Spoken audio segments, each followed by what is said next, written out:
नमस्कार. दीप न्यूज मध्ये आपलं हार्दिक स्वागत. आजच्या ठळक घडामोडी. आपत्ती निवारणासाठी सर्व यंत्रणांनी सतर्क राहावे, पालकमंत्री डॉक्टर उदय सामंत. दापोलीत लवकरच अप्पर जिल्हाधिकारी कार्यालय, नामदार योगेश दादांच्या पाठपुराव्याला यश. खाडीपट्ट्यातील वीज समस्येवर शिवसेनेची धडक, महावितरणाकडून 8 दिवसात वीज पुरवठा सुरळीत करण्याचं आश्वासन. ICS कॉलेजमध्ये भारतीय जनता पार्टी खेडच्या वतीने आणीबाणी काळा दिवस संवाद कार्यक्रमाचं आयोजन. निश्चय पोषण योजनेअंतर्गत रोटरी इंग्लिश मीडियम स्कूलचा गौरव, टीबी मुक्त भारत अभियानातही रोटरी स्कूलचा सक्रिय सहभाग. सविस्तर वृत्त.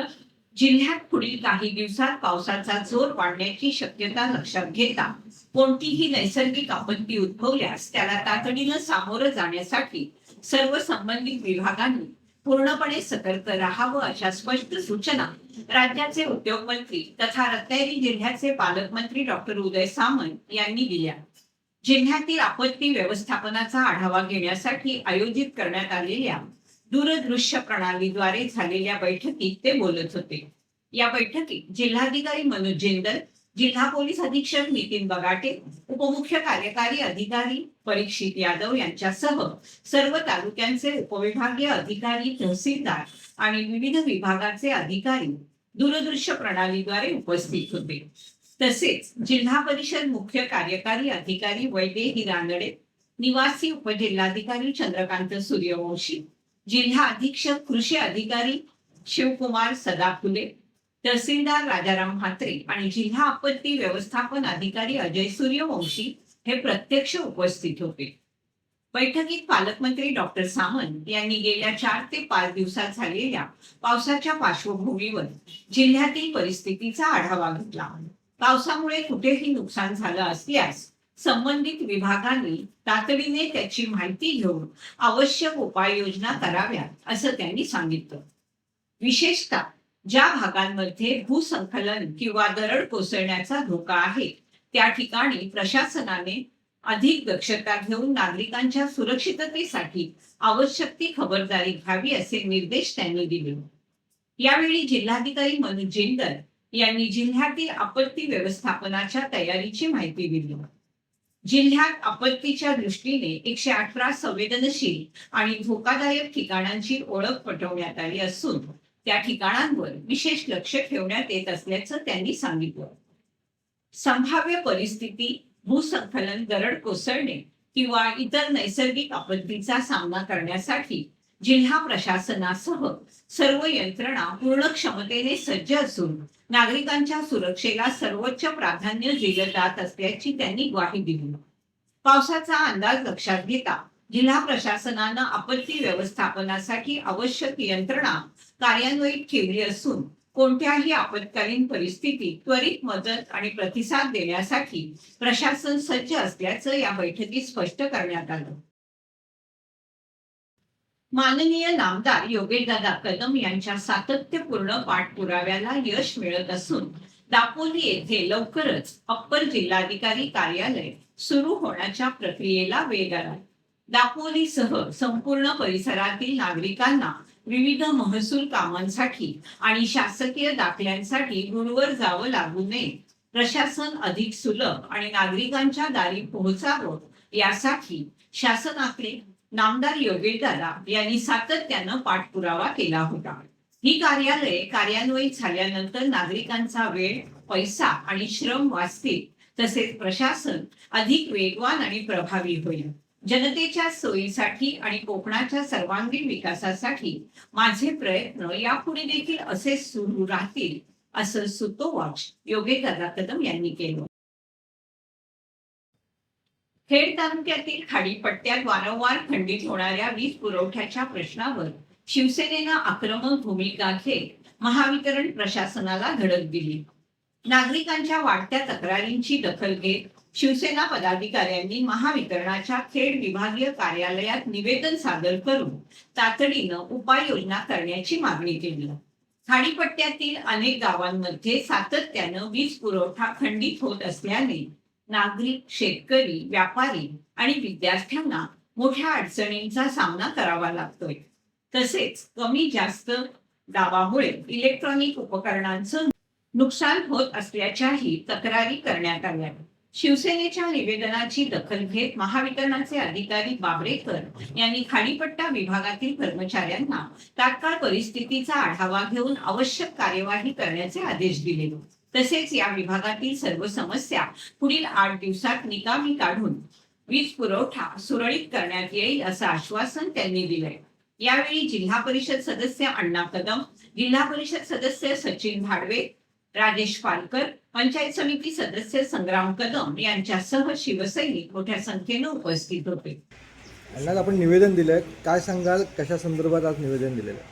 निवेदन यासाठी दिलं की खाडीपट्ट्यामध्ये गेले जवळजवळ 15-20 वर्ष हा लाईटचा प्रॉब्लेम आहे. पण ह्या वर्षभरात खूपच लाईटचा प्रॉब्लेम चालला आहे आणि लोकांना पाणी मिळत नाही, लोकांना सुविधा मिळत नाही MSBची. आणि म्हणून गेली 3-4 दिवस तिकडे लाईटच नव्हता तिथे. आणि म्हणून लोकांनी तक्रारी केल्यानंतर आम्ही सगळे तिकडचे कार्यकर्ते एकत्र येऊन तिथे MSBचे आमचे बाबरेकर साहेब त्यांना भेटलो आणि त्यांच्याकडे व्यवस्थित चर्चा केल्यानंतर त्यांना त्यांच्या ज्या अडचणी होत्या त्या अडचणी त्यांनी त्यांच्या अधिकाऱ्यांनी सांगितलं की लवकरच 8 दिवसामध्ये आपण खाडीपट्ट्याचा जो लाईटचा विषय तो मार्गी लावू असं त्यांनी आम्हाला शब्द दिला आहे.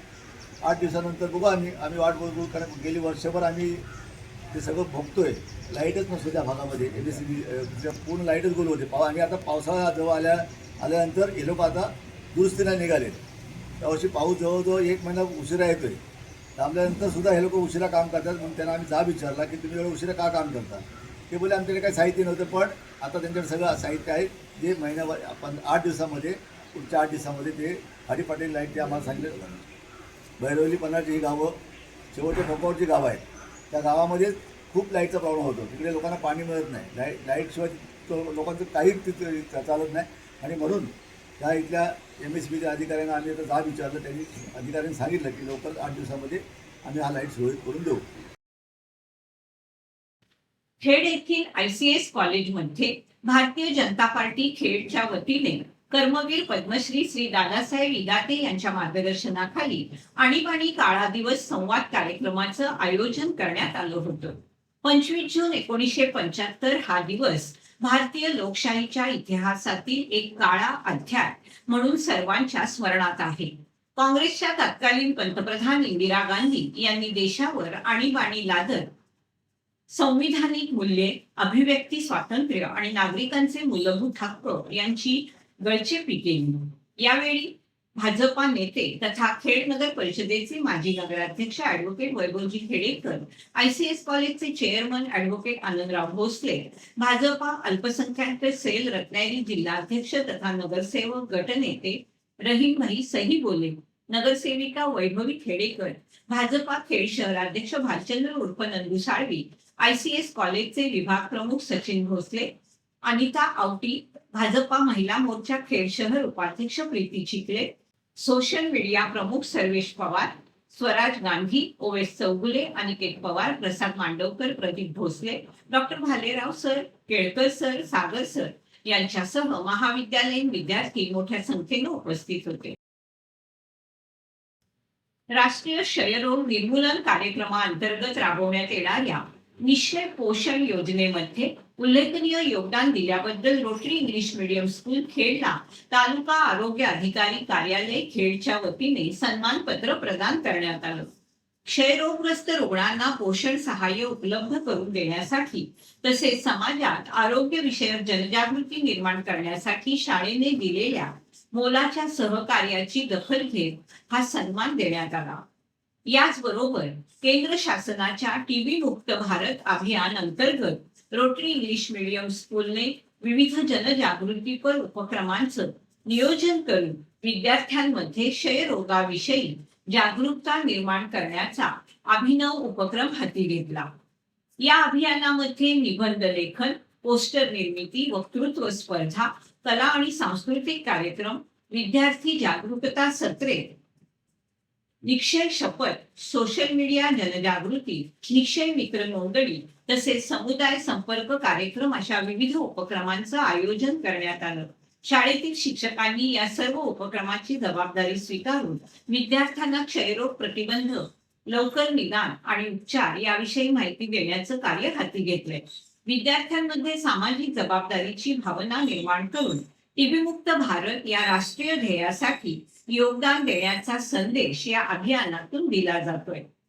तालुका आरोग्य अधिकाऱ्यांनी शाळेच्या व्यवस्थापनाचे, मुख्याध्यापकांचे, शिक्षक आणि विद्यार्थ्यांचं अभिनंदन करत समाज हितासाठी केलेल्या या कार्याचं कौतुक केलं.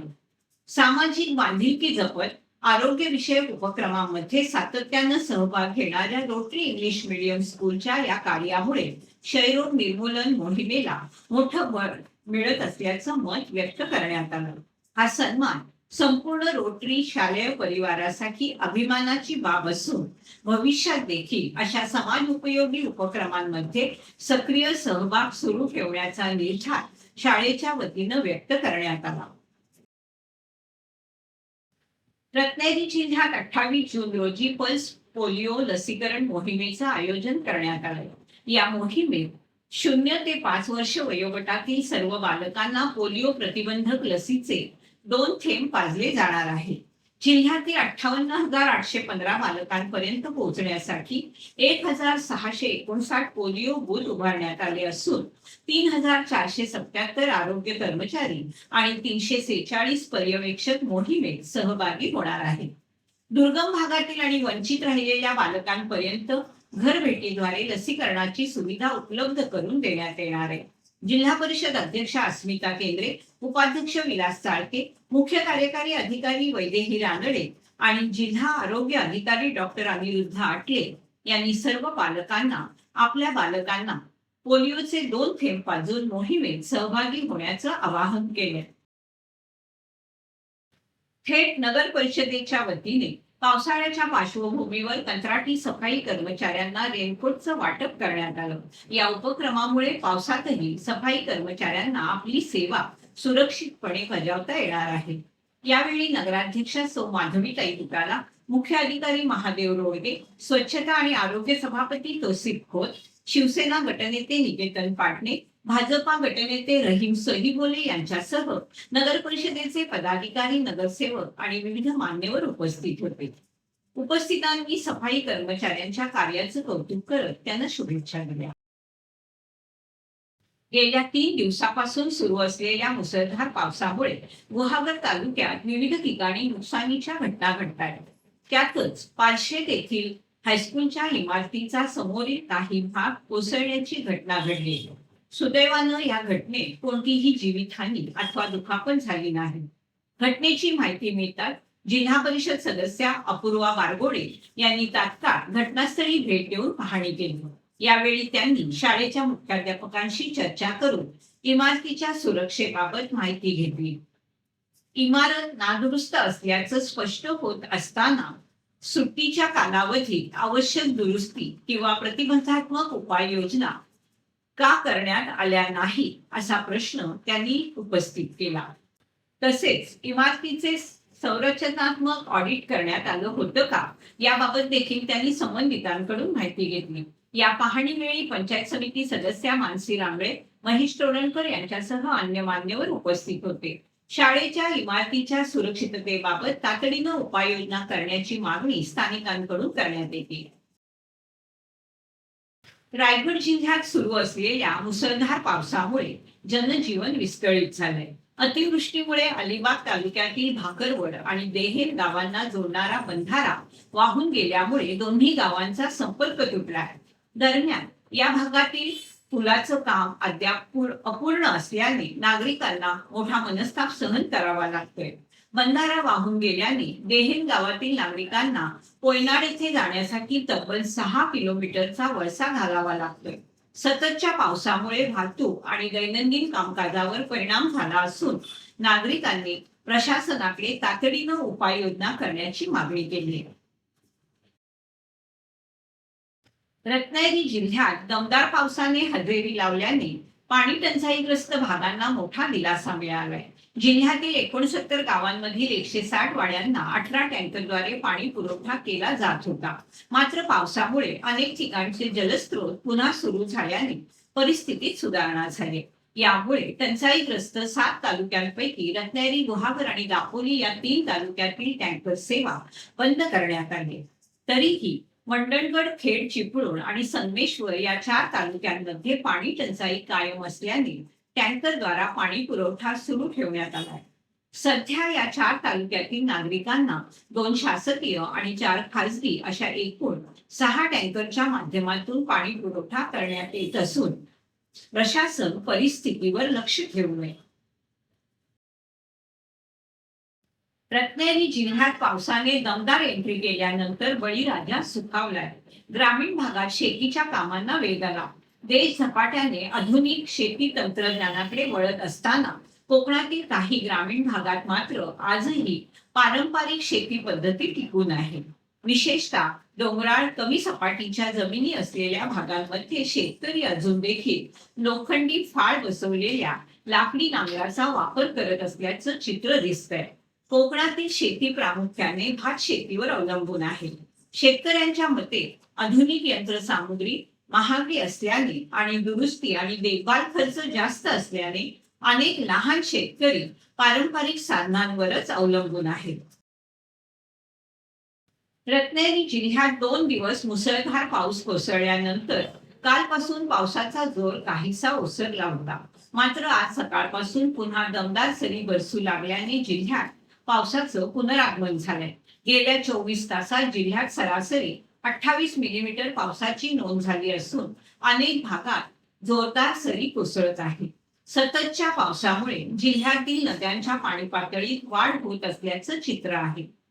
हवामान विभागाने रत्नागिरी जिल्ह्यासाठी आज येलो अलर्ट जारी केला असून नागरिकांनी सतर्क राहण्याचं आवाहन करण्यात आलंय. प्रशासनाकडूनही परिस्थितीवर लक्ष ठेवण्यात येत असून नदीकाठच्या भागातील नागरिकांना आवश्यक ती खबरदारी घेण्याचा सल्ला देण्यात आला आहे. मुंबई गोवा राष्ट्रीय महामार्गावरील परशुराम घाट परिसरात पावसाच्या सरीमुळे नागरिकांना उष्णतेपासून दिलासा मिळाला असला तरी घाटातील अपूर्ण कामामुळे प्रवाशांच्या सुरक्षिततेचा प्रश्न गंभीर झालाय. पावसाळ्यापूर्वी काम पूर्ण होणं अपेक्षित असलेली कामं अर्धवट अवस्थेत असल्याचं दिसतंय. रस्त्यालगत करण्यात आलेले मातीचे भराव पूर्णपणे सुरक्षित करण्यात आलेले नसल्याने मुसळधार पावसात ते खचण्याची शक्यता व्यक्त केली जाते. तसेच डोंगर उतारावर दरड कोसळू नये यासाठी बसवण्यात येणाऱ्या संरक्षक जाळ्यांचे काम देखील अनेक ठिकाणी अपूर्ण असल्याचं समोर आलंय. यामुळे जोरदार पाऊस झाल्यास दरड कोसळण्याचा धोका वाढला असून वाहन चालक आणि प्रवाशांमध्ये भीतीचं वातावरण निर्माण झालंय. प्रशासन आणि संबंधित यंत्रणांनी तातडीनं लक्ष देऊन ही कामं पूर्ण करावीत अशी मागणी नागरिकांकडून करण्यात येते. शिवसेना खासदार संजय दिना पाटील पुन्हा एकदा वादाच्या केंद्रस्थानी आले. पत्रकारांशी संवाद साधताना त्यांनी संतापाच्या भरात माध्यम प्रतिनिधींना शिवीगाळ करत थेट मारहाणीची धमकी दिली. माझ्याकडे पुन्हा प्रश्न विचारायला आलात तर मार खाल अशा शब्दात त्यांनी पत्रकारांना इशारा दिला. यावेळी त्यांनी आपले वक्तव्य रेकॉर्ड करून तक्रार करण्यासाठी आव्हान देखील दिलं. याआधीही माझ्या नादाला लागू नका असं वक्तव्य केल्याने ते चर्चेत आले होते. आता पत्रकारांना दिलेल्या धमकीमुळे राजकीय वर्तुळात आणि माध्यम क्षेत्रात तीव्र प्रतिक्रिया उमटत आहे. परिवारात सर्व असतं आणि माझा परिवार माझ्या बरोबर आहे. सर्वजण भले आम्ही वेगळ्या वेगळ्या पक्षात काम करतो, माझा परिवार आणि हा माझा परिवार आहे. माझा परिवार खाली नुसतं माझ्या घरचे नाही, सर्व आहे. आता आयुक्तांना जे पत्र दिले त्याला बोलवतील मी जाईन ना. नाही मी कशाला, मला काय विचारणं झालं तर मी जाईन, बोलेन ना तिकडे. आणि कुठे काय कॅमेरावर बोललोय ना, का मागून थोडी ना बोललोय, कॅमेरावर बोललोय. जे बोललोय जे आहे ते समोर जाणार ना. जे करणार बघा, जे करणार ते भोगणार.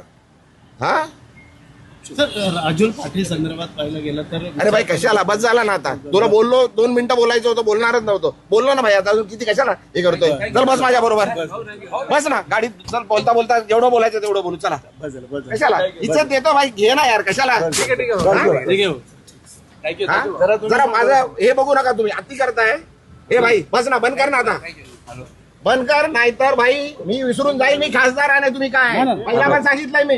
मामा माझो हॅलो, भाऊ थँक्यू. चाललेत इज्जत करतो, इज्जत करा, काय होतोय बरं, लिखे रेकॉर्ड कर, इज्जत करतो, उगाच डोक्यात जाऊ नका, उगाच डोक्यात जाऊ नका, घराखाली उगाच देतो, ठेवतोय तुम्हाला जेवायला देतोय, काय उगाच त्यांच्याकडे जाल, ते बोलतात ना मला मी बोलणार नाहीये, आता परत आले तर मारून पाठवणार तुम्हाला, पण जे बोलायचं लिहायचं ते लिहा, रेकॉर्ड करा, सांगा तिकडे कमिशनरकडे जाऊन कंप्लेंट करा, इज्जत करतोय तुम्हाला, सहन करतोय, खूप दिवस सहन केलं तुम्ही. याचबरोबर वेळ झाली इथेच थांबण्याची. आपण पाहत राहा आपली लाडकी वाहिनी B.1.